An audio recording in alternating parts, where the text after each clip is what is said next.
and welcome to This Thing Called Life, a podcast dedicated to sharing stories of giving, kindness, compassion, and humanity. Your host, Andy Johnson, will guide you through powerful stories of organ, tissue, and eye donation from individuals, families, and healthcare teams whose experiences will inspire you. Every act of giving, no matter how small, has the potential to change a life. We're so glad you're here. Now, let's dive into the show. Hi, everyone. Welcome to This Thing Called Life. I'm your host, Andy Johnson, and I am really excited to have a very special guest with us today, Mr. Zach Wells.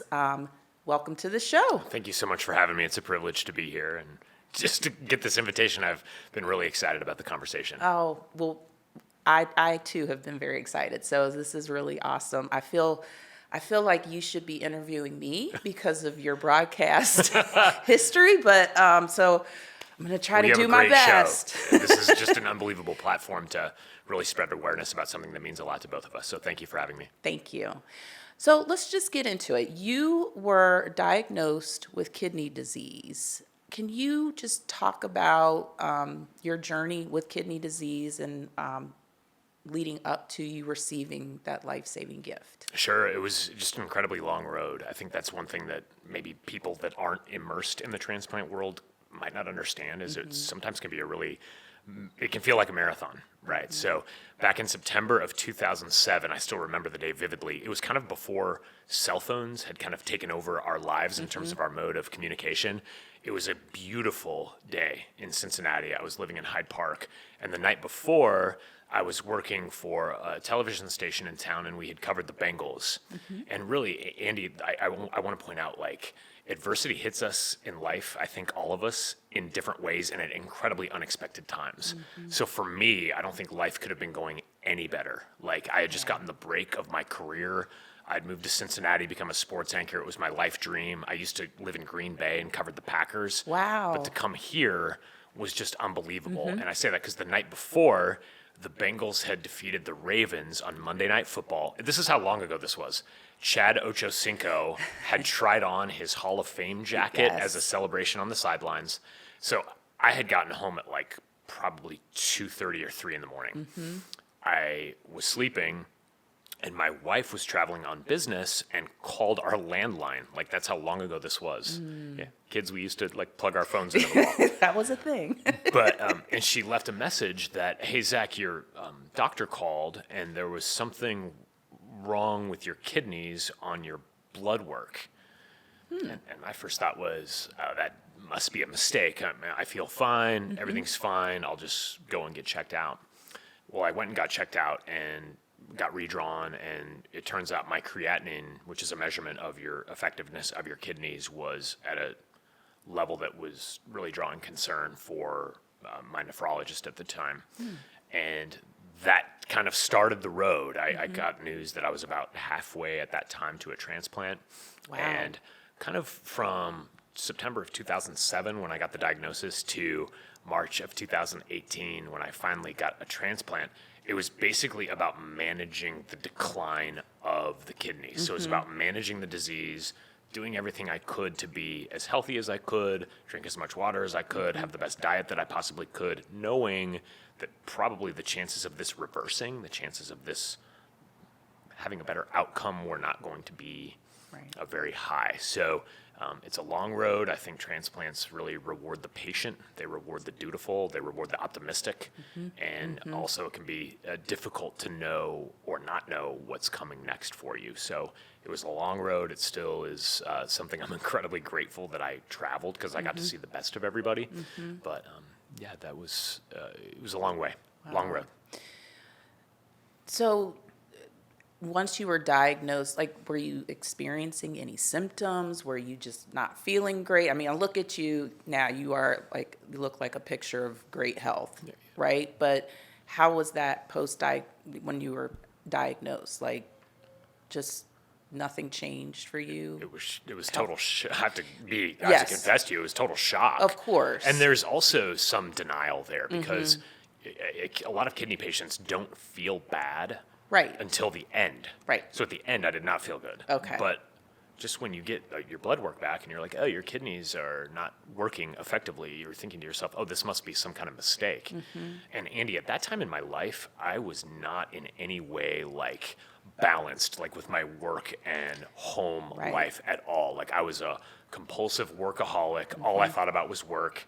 And I thought that, oh, I can't deal with this or go to the doctor because that's going to interfere with my work schedule. Right.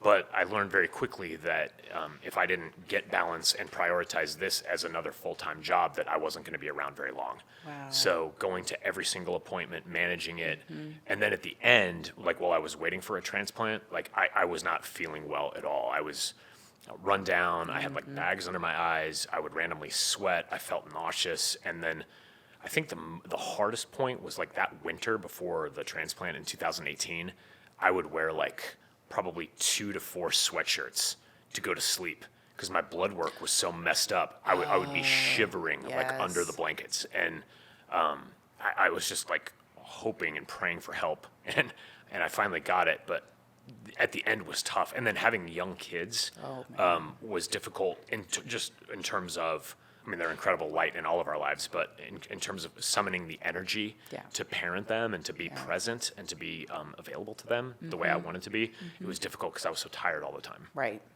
Right. So you have your wife. Yes. The most interesting thing about me is not a transplant, it's my family. Okay. So, yeah. So I have my wife, Caroline, was incredibly supportive. Yes. She's like an executive in business and doing really, really well.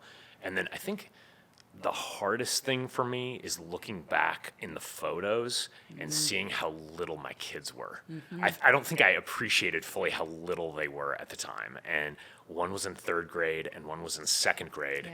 And they came to the hospital because the paradigm around surgery now is totally different. It's not like lay in bed, don't do anything, and just lay there until you feel better. It's I remember the morning after in ICU, the nurse came in and she said, Zach, you're going to get out of bed and you're going to walk across the room to, I was like, we're going to do what? You're like, wait. I was like, no, I want pudding from the cafeteria. But, so they were my walking partners in the hospital. So they would like literally hold my elbows up like this to keep me from falling over. And we would just take laps around the floor at Christ on, I think it was the 2nd floor. And, they've just been so supportive, and I think that that's one of the many areas where I've been so lucky is just having an incredible support network of people that have really helped me.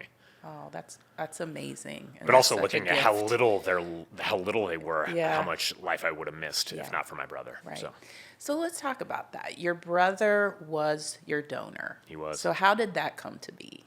he's unbelievable. He's like my best friend, and we were like brothers growing up. We're 18 months apart, and we would, we were brothers. We would just kind of, wrestle and battle and be brothers. But I mean, he's become like my best friend, and I look forward to when he calls me, and I know we're gonna laugh for a long time on the phone. Yes. But he was just so gracious. He's one of the best people I know, and he was more than willing to step up and help me by getting tested, and he was a perfect match for me. Literally and figuratively, like all the antigen markers lined up perfectly, and he's like, yeah, I'll do it. And he came up, and his family came up and donated March 2nd, 2018 at Christ Hospital. So Wow, yeah, that is unbelievable. he's a great guy. What did He doesn't pay for lunch anymore either. Does, that's one thing he's that's gotten one thing. out of this. Yeah. So what was it like? Did he call you and say, "Hey, Zach, I'm a perfect match"? That's exactly what he said. And what did that feel like for you? Incredibly emotional. I remember Yeah. just tearing up, like, oh my gosh, there's hope. Because I think one thing that maybe folks don't understand who aren't like immersed in the journey is it's incredibly taxing mentally. Yep. Physically, you don't feel well. Like I talked about, just not feeling like in any way energized for the day, but also not knowing what's going to happen to you. Like, I don't know if I don't want to die young. Right. Like, I don't want to die in my early 40s, Right. or late 30s. Right. I want to be healthy and just live. But to have that incredible lifeline, it almost feels like a second birthday for him to be able to step up and be willing to do that. Do you all do anything to celebrate that kidneyversary. Yeah, he lives in Atlanta. Okay. So I'll call him and be like, "Hey, happy anniversary," and he'll be like, "Happy birthday," because it's almost like having two birthdays. Yes. So yeah, and he's awesome, and I see him whenever I can. So yeah. Yeah. So going through this experience, how do you think it's changed you as a person? I think that it's really. I feel like I really am excited for every day, and I feel like I'm so lucky to be alive, and I try to max every day out. Like I want my calendar to be full. I'm healthy, so I want to take advantage of it. But also, I think I've really come to the point where if someone came to me, like Andy, if you came to me and said, "Zach, would you relinquish the adversity you've had with your kidney? Would you give that up?" I wouldn't. I wouldn't. I would still want to have that adversity, that challenge, that journey, because I have truly seen the best of people, seriously. And I run now all the time. It's part of like trying to be as healthy as I can. Yeah. And I will try to like have kind of like a gratitude practice while I run, and I'll try to think about like all of the people that have been involved in my journey. It's like over 1,000 people who've drawn my blood, taken my blood pressure, and how it's changed me as a person is seeing the greatness of these people and just how kind and compassionate and empathetic and skilled they are has really tried to inspire me to be a lot better and to make an impact while I'm here with my second chance in whatever it is that I choose to do. Wow. And I'm just excited to be alive. I mean, I Yes. like to do dance carpool. There's What is- no pressure. What is dance carpool? Dance carpool. There's no pressure like picking your teenage daughter up from dance for dance carpool. Just trust me. You're not allowed to talk. You're not allowed to listen to your own music. It's just drive. Oh gosh. Yeah. But I love it. Oh. It's a lot of fun. Yeah, I just in meeting you and getting to talk with you, I get that sense that like you show up every day and you're just gonna give it 100%, whatever you're doing, very locked in. Yeah. And I can't think of a better way to honor the gift that your brother gave you. Doing that, you're just living every day to the fullest. Thank you. And part of my passion project going forward is the last thing that I want to do is be the guy that, spikes the football and, oh, look at how great I'm doing. What I want to do is like really draw attention to the fact that this is an incredibly solvable problem. Yes. Like the people that are waiting, like the waiting list is over 100,000 people. And most of them, about 90,000, are people waiting for kidney transplants. Sure. Right? And when you have, like, when you do the math and you're like, and I'm cliff noting the math, so I'm probably going to misspeak somewhat, but if you take, like, able-bodied, healthy Americans between, like, a certain age, 30 and 70, roughly, a fraction of 1%, if they were willing to step up and be living donors, the wait list would go to zero. Yep. And so that is so inspiring to me to be like, let's get the word out and Yes. realize like this is solvable and it's doable. And my brother was a living donor and his kidneys function better with one than with two. He went, whenever he calls me with his like checkups, I'm so excited because he's like, hey, Zach, like you won't believe this. Like my creatinine, my kidney measurement is better with one kidney than two. So for people that are thinking about becoming Yes. donors, I know there's like hurdles to like, why would I maybe be off work for 2 months and Right. donate to a total stranger or whatever? You're number one, transforming their lives. Like for me, I think transplants are scientific magic. Like Right. I had no idea how bad I felt until I woke up. But what you're doing is you're also like being part of a solution to give 100,000 people who probably don't feel well a chance to just live again. Correct.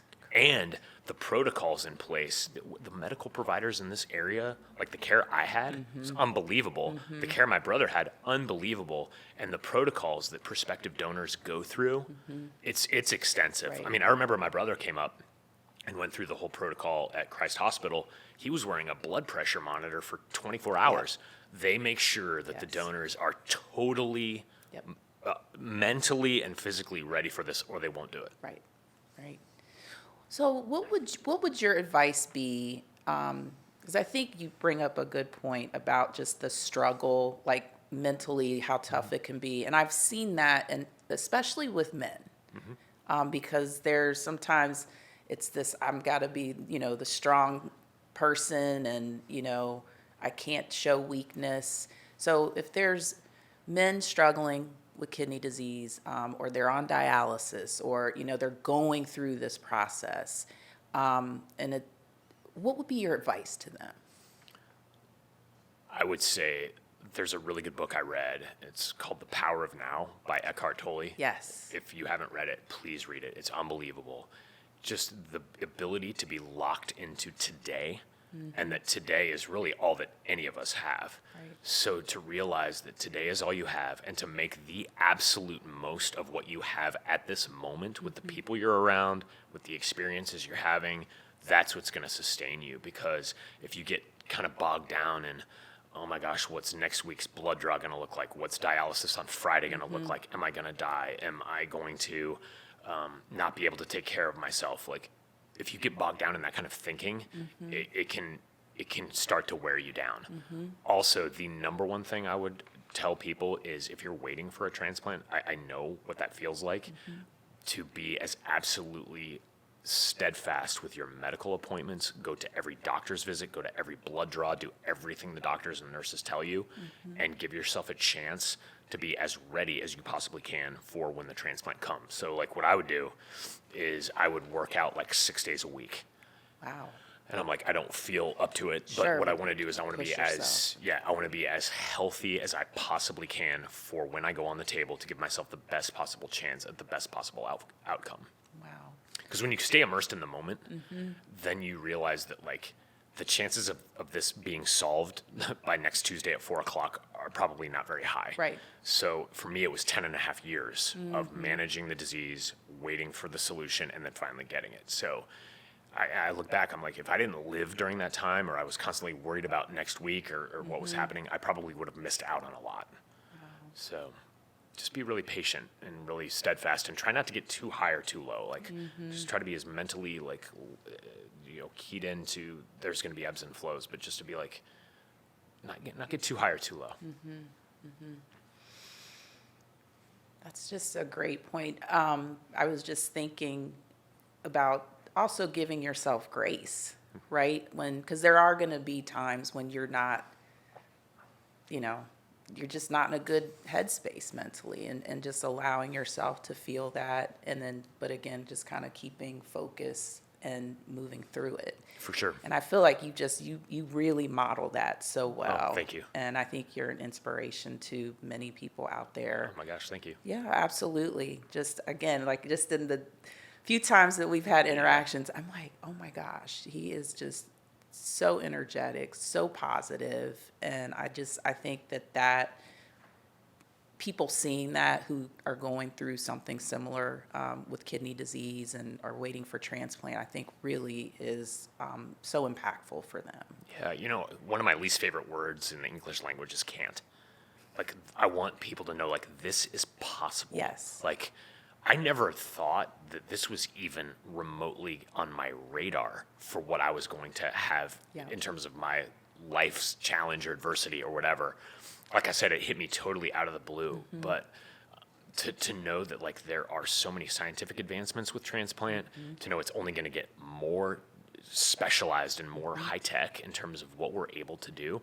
And I think it's also really humbling to be like, if my grandparents had run into trouble like I did when they were 31, I was 31 when I was diagnosed, that this wouldn't have been available to them. Transplant was not available. Right. But now it's available, and now it's successful, and it's just it's really, really exciting what we can do. And if we can convince more donors to step up and give that scientific magic to other people in the form of a gift of an organ, it's just going to be unbelievable in terms of, I think we'll all be better. Absolutely. So you mentioned your care team at Christ. Who was your transplant surgeon? My transplant surgeon was the man, the legend, Dr. Madison Cuffey. Yes. And I still remember it. I was in my pre-op room, and I had just been given like a little bit of a chill medication through my IV. And he came in, and he's, for all of you that know Dr. Cuffey, he is just the best. So upbeat, so skilled, so brilliant. Yeah. And he came in, and he had, I think, a red bow tie on. And he looked at me, and he said, "Are you ready?" And I said, and that's the thing, like, a lot of transplant patients I talk to, like, surgery is like kind of scary. Sure. or nerve-wracking. Sure. We're all pumped. I'm like, yes, let's go feel better. He's like, all right, we're going to wheel you back in about 30 minutes. So he was my transplant surgeon, and I can't say enough about my nephrologist at Christ in the clinical building, John Hergenrother, who is just an incredible doctor. He and I have been together doing this since 2007. Wow. So yeah, I keep joking with Doc that like when he retires, I'm gonna like send him my blood work while he's on his yacht in Bermuda. Like, how does it look? No, I'm just joking. I'm not gonna do that. But we've been together for so long, and he's just been an unbelievable resource and just very, very honest, but very, very empathetic. And it takes a lot. I try to have empathy for the people that are like talking to me. Like, Right. I can't imagine what it's like from the kidney doctor's point of view to like look at a patient and say, you've got 3 choices. You can do nothing. You can like go on dialysis, or you can find a transplant. Like that's kind of a harrowing conversation to have, but he does it with a lot of skill and a lot of grace, and he's been just incredible for me. Oh, that's awesome. Not to mention all the nurses and people that take my Yes. blood pressure and everything like that. Yep. They're terrific. Yep. And I want to give a shout out also to the incredible nurses that administer my monthly infusion at Christ. I just went yesterday for I think my 85th one. Oh, wow. 85 straight months of an infusion. If I could impart one piece of advice for people who are thinking about getting a transplant, like the transplant is not the end, like it's the beginning. Right. That's like the hard part, but the work starts after. Like if you really want to have a successful outcome, it's treating your care like it's a second full-time job. Like the infusion I get at Christ with my belatacept, it's an immunosuppressive drug.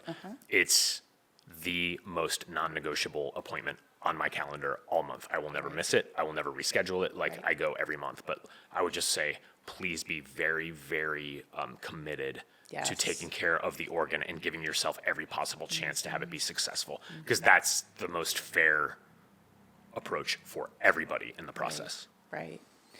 So the infusion, that is part of like the anti-rejection, or what? Okay. And you do that monthly? I do that monthly. So at Okay. the beginning, right after surgery, I was going in for blood draws like 3 times a week. So you go at right. 6 o'clock in the morning and get blood draws 3 times a week, and then check in with the doctor to make sure everything is like smoothing itself out in terms of your organ getting accepted into your body. But going once a month, yes, it's like it's called belatacept. Okay. It's a drug that makes sure that like my body doesn't like rise up and like reject the gifted organ. Right. Yeah.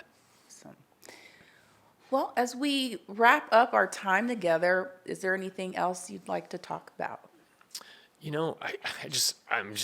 I know we've talked about it already, but just the hope and the possibilities that this can be solved for Yes. everybody who's waiting, and just knowing that like it's possible and there's hope and there's just a new life waiting for the people who can get this kind of help. It's unbelievable. Right.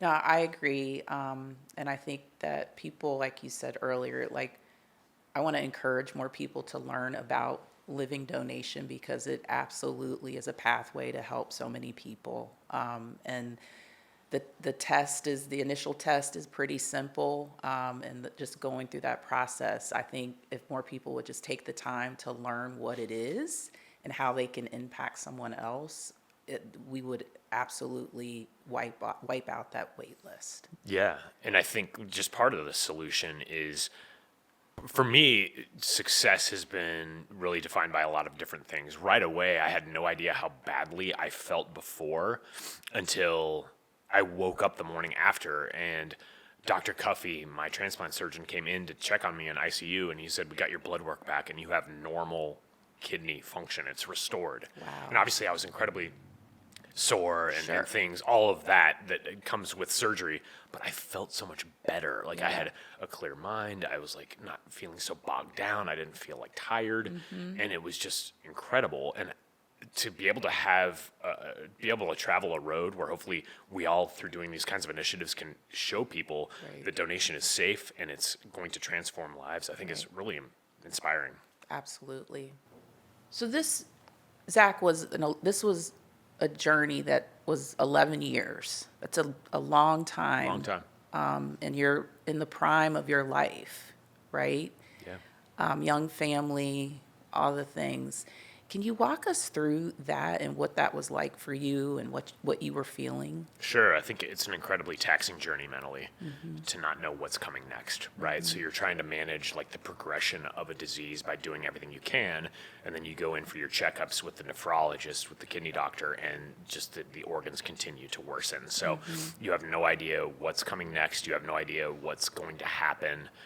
You have no idea if transplant is going to be available to you, and it was just a lot of waiting. So I think that was the hardest thing, is like trying to stay mentally strong while waiting. And it's also, I don't know if other like recipients have this experience, but it's also like watching all of the numbers like on your blood work. So it's like you're not eligible for a transplant until your combined kidney function is, I believe, under 15%. You're not eligible for dialysis until your combined kidney function is under 10%. So, and that's to me incredibly scary. Right. You know, Yes. to know that you're going into that level of peril potentially without having a solution in place. So Right. for me, what I kind of the plan I put together with Dr. John Hergenrother, my nephrologist, was how about we be incredibly proactive and try to see if we can find people who would be willing to donate to you before this becomes an issue. So when you get down to 15%, which I was the day of my transplant, then we have a solution in place. So my wife like volunteered to be a living donor for me. We are completely incompatible.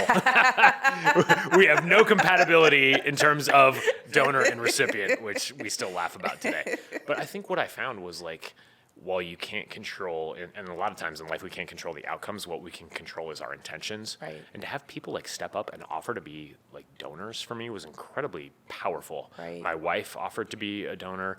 One of my friends from college was a match for me, and it turned out he was a backup in the event something happened with my brother. Right. Like my brother, maybe, let's say he had high blood pressure or was not like healthy enough to be a donor. He was going to be the backup. So just to be like waiting for that long was difficult. But also to have a solution was incredibly like, I guess, inspiring in terms of like, oh my gosh, I have this new life waiting for me if we can just get to the 15% that my kidneys are at to be able to be eligible for the transplant. You know what I find interesting, as you were talking about when you were first diagnosed, you seem incredibly proactive about just taking care of yourself. I mean, prior to this diagnosis, which, again, you're a young man and... I'm not young anymore, Well, Andy. yeah. I'm kidding you. You I'm are kidding you. young. I appreciate that, though. But at that time, I mean, that to me, that's not always the focus of people that age. Like, they're just Right. off doing other things. But because of that, you were able to get a jump on this and deal with it proactively. And I think that that's really just something to highlight, especially for men, because sometimes men just have a tendency to kind of push things aside and, focus on other things and not really focusing on their health. But I feel like you're a great billboard for why you should, because Right. had you not, then this could have went a completely different way. And you just kind of been feeling kind of bad and just moving through it. Right. Well, and also, there was a time where I was the absolute worst patient ever. Like, I tell people all the time, like, I'm surprised that, like, I even had the initiative to go to the doctor. Like, so when I was diagnosed, the blood work came back that, like, my kidneys had gone amiss from a doctor's visit. I'm like, Right. I still can't believe I even went to the doctor. I was such a workaholic. Yeah. Like, I was like, going to the doctor, like, that's that's going to interfere with my work schedule. But I learned very quickly that like being able to prioritize that and that become kind of like a second full-time job is really important. Absolutely. And if I could say one thing to people listening to this is just go get your blood drawn. Seriously, like go in for a physical, go get your blood drawn, because that's like a roadmap to your health in all kinds of different areas. Right. And hopefully it's a very routine visit. Right. Hopefully like all the metrics are just lining up great, and then you'll know. Right. For me, I would have never known. Do that yearly physical, get the blood Every year. work done, Every all year. the things. That's Yep.